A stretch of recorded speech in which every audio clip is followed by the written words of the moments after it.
I now want to look at applications of quadratic functions.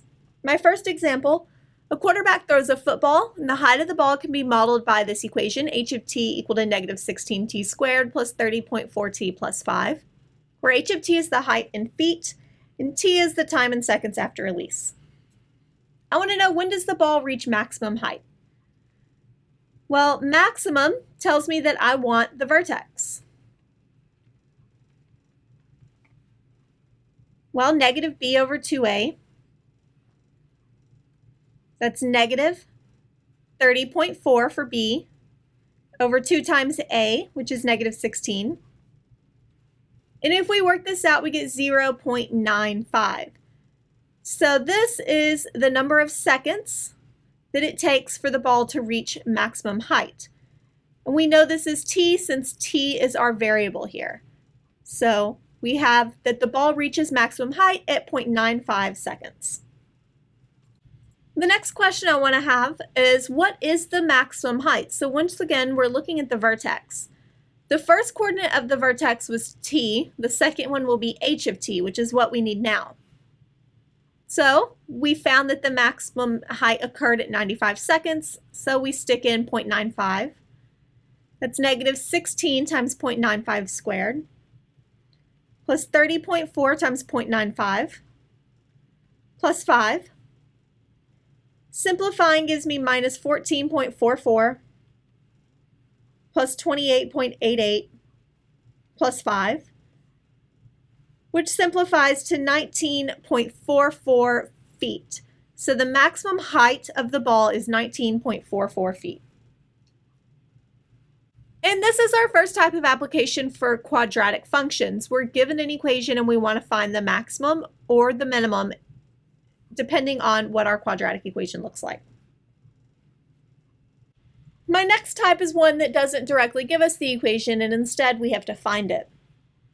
A farmer has 200 feet of fencing and wants to build 3 adjacent rectangular corrals.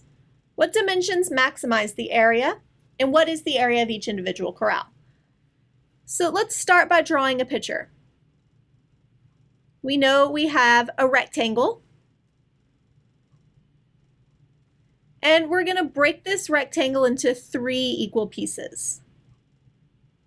So we have our first corral, and then our second and third, and we'll pretend like these are all equal. So we'll call one side L and one side W for length and width. I know the farmer has 200 feet of fencing, so that has to cover an L on the top and the bottom, so there's 2 L's, as well as 1, 2, 3, 4 W's, since we have not only the boundary, but also these interior walls that we need to build. And I'm going to solve this for L. I start by subtracting 4W from both sides, and then I'll divide everything by 2. That gives me 100 minus 2W equal to L. We then know that area is length times width. However, I have a nice formula for L right now. 100 minus 2W times W, or 100W minus 2W squared, which is now a quadratic. So I need to find the vertex. To find W, minus B, well, B is 100,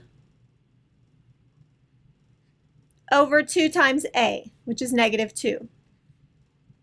And if you work this out, you get 25. So my width is 25.